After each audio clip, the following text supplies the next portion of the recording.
When you can't make it to City Hall or the school board meetings, local journalists from Duluth News Tribune will be there to report the facts and get your questions answered. Local news works for you. Stay up to date at duluthnewstribune.com. Hello, Northlanders. It's Thursday, February 23rd. I'm Dan Williamson with your Duluth News Tribune Minutes, presented by Minnesota Power Employees Credit Union. The average MPECU member saves over $785 a year in better rates and lower fees. And with MPECU, every ATM is your ATM. With their free checking program, you get ATM fee reimbursements at any ATM anywhere in the U.S. Check out Minnesota Power Employees Credit Union's services online at mpecu.com or visit their offices in downtown Duluth, Arrowhead Road, or Miller Trunk Highway.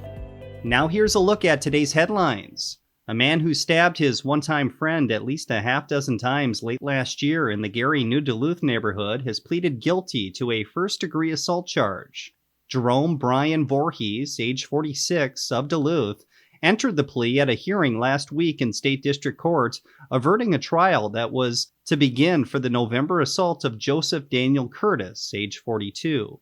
Court documents indicate that Curtis was attempting to de-escalate a situation involving their girlfriends when Voorhees stabbed him 6 or 7 times, causing serious injuries to his neck, ribs, and arm, along with a collapsed lung. An amended criminal complaint filed last week states that the assault was witnessed by Curtis's 2 daughters, ages 8 and 10, and one of them captured the entire incident on video. The document corrected an earlier version that identified them as adults. In entering the plea, Voorhees admitted that the assault caused, quote, great bodily harm to Curtis.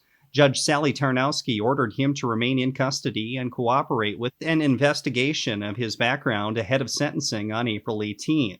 Court records show Voorhees has a few prior convictions, including domestic assault and fifth-degree assault, but most dating back more than 20 years. A first-time offender would expect to face upward of 7 years in prison for first-degree assault, though Voorhees may seek a departure from state sentencing guidelines. The Minnesota Senate on Tuesday night passed bills restoring voting rights to felons and allowing people in the U.S. illegally to obtain a state driver's license. Both are now headed to the governor's desk to be signed into law. Felons in Minnesota cannot vote until they have completed their parole or probation and paid fines related to their sentence. The Felon Voting Rights Bill, which passed 35-30 Tuesday night, will restore voting rights to around 50,000 Minnesotans. The House passed the bill earlier this month, and Governor Tim Walz said he supports the bill. After he signs it, the new law would go into effect July 1st.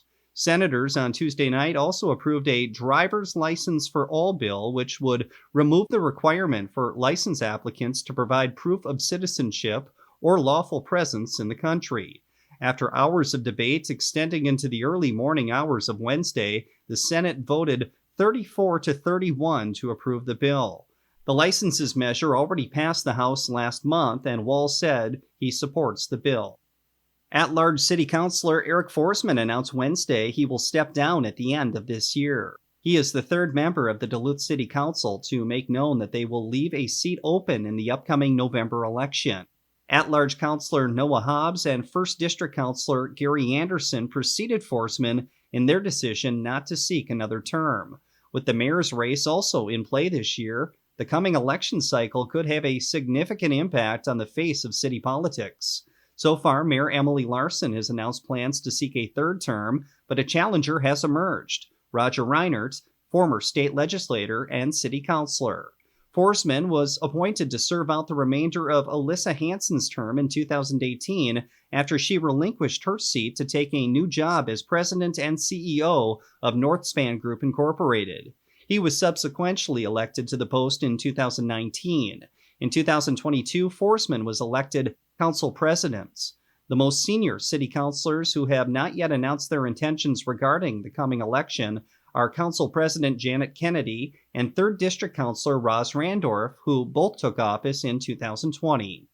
Second-seeded Proctor Hermantown built a 3-goal lead and held on for a 4-3 victory over unseeded Mankato East in the Class A girls hockey state quarterfinals Wednesday at the XL Energy Center in St. Paul. The Mirage seemingly had a comfy cushion going into the third period, but then things got a little crazy. Mankato East scored twice in a 29-second span to make it 3-2 at 2 minutes and 48 seconds into the third period. But about 2 minutes later, Reese Heitzman scored her second goal of the game to give the Mirage a 4-2 lead. The Cougars would add another tally, but Proctor Hermantown's defense tightened up just when they needed it the most, holding on for the victory. The Mirage now advanced to the state semifinals for the third straight year. 2 years ago, the Mirage went on to win the state championship. Last year, they were the state runner-up. They are scheduled to face Orono in a State A semifinal at 11 a.m. Friday at the XL Energy Center. The winner of that game moves on to Championship Saturday. Now here's your forecast, brought to you by the News Tribune's 20 Under 40 Awards. Happy Thursday, Duluth. Snow and most intense during the morning, tapering off as we go into the afternoon hours and coming to an end by the evening. A high temperature of only 9 degrees, feeling colder with those strong winds from the north, about 15 to 25 miles an hour. That's going to lower visibilities, especially during the morning, but they will improve as the day goes on.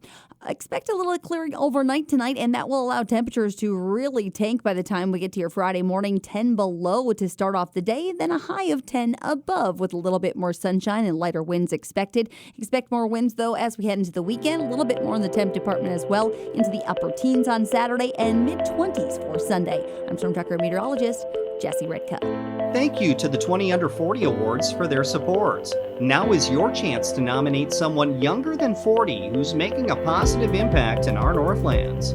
Nominations are open through February 28th. Submit yours at duluthnewstribune.com/20under40. Reporting for today's episode was done by Tom Olson, Alex DeRocher, Peter Passy, and John Nowaski. Thank you for listening to the Duluth News Tribune Minutes. Have a great day, and we'll see you back here tomorrow.